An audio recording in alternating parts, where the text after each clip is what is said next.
I, like many of you, am one of the 2 billion people on Earth who live in cities. And there are days, I don't know about the rest of you guys, but there are days when I palpably feel how much I rely on other people for pretty much everything in my life. And some days that can even be a little scary. But what I'm here to talk to you about today is how that same interdependence is actually an extremely powerful social infrastructure that we can actually harness to help heal some of our deepest civic issues if we apply open source collaboration.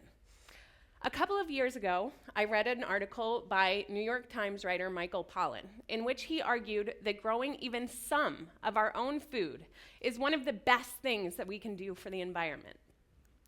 Now, at the time that I was reading this, it was the middle of the winter, and I definitely did not have room for a lot of dirt in my New York City apartment.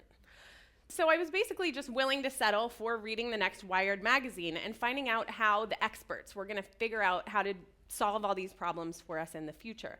But that was actually exactly the point that Michael Pollan was making in this article, was it's precisely when we hand over the responsibility for all of these things to specialists that we cause the kind of messes that we see with the food system. I happen to know a little bit from my own work about how NASA has been using hydroponics to explore growing food in space.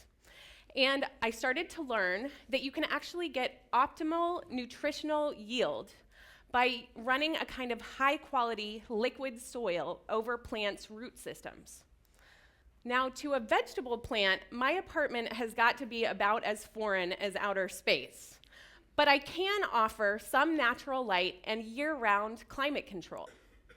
Fast forward 2 years later, we now have window farms, which are vertical hydroponic platforms for food growing indoors. And the way it works is that there's a pump at the bottom which periodically sends some of this liquid nutrient solution up to the top, which then trickles down through plants' root systems that are suspended in clay pellets, so there's no dirt involved. Now, light and temperature vary with each window's microclimate. So a window farm requires a farmer. And she must decide what kind of crops she is going to put in her window farm and whether she's going to feed her food organically. Now, back at the time, a window farm was no more than a technically complex idea that was going to require a lot of testing. And I really wanted it to be an open project because hydroponics is one of the fastest growing areas of patenting in the United States right now and could possibly become another area like Monsanto, where we have a lot of corporate intellectual property in the way of people's food. So I decided that instead of creating a product, what I was going to do was open this up to a whole bunch of co-developers.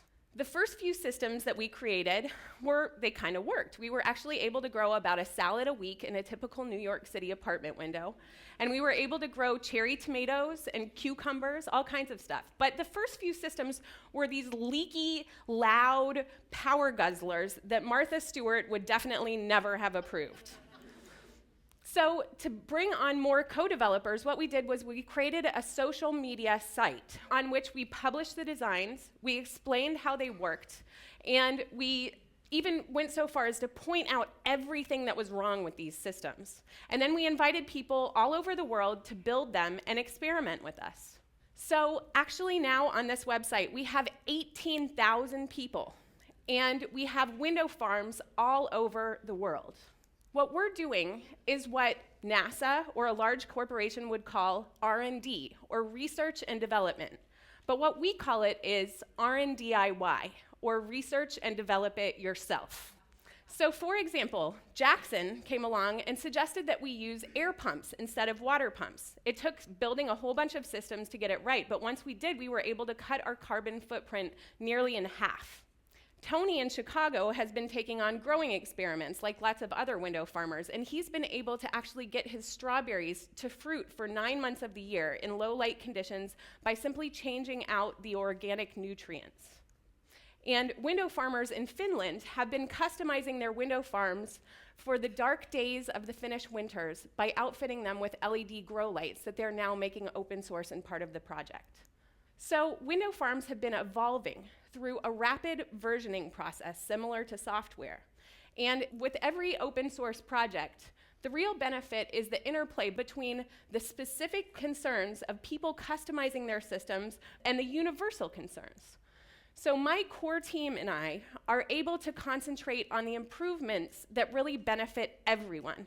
And we're able to look out for the needs of newcomers. So for do-it-yourselfers, we provide free, very well-tested instructions so that anyone, anywhere around the world can build one of these systems for free.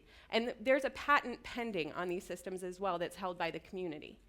To fund the project, we partner to create products that we then sell to schools and to individuals who don't have time to build their own systems.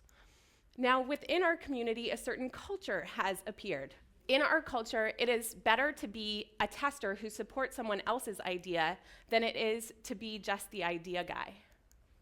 What we get out of this project is we get support for our own work as well as an experience of actually contributing to the environmental movement in a way other than just screwing in new light bulbs. But I think that Eileen expresses best what we really get out of this, which is the actual joy of collaboration.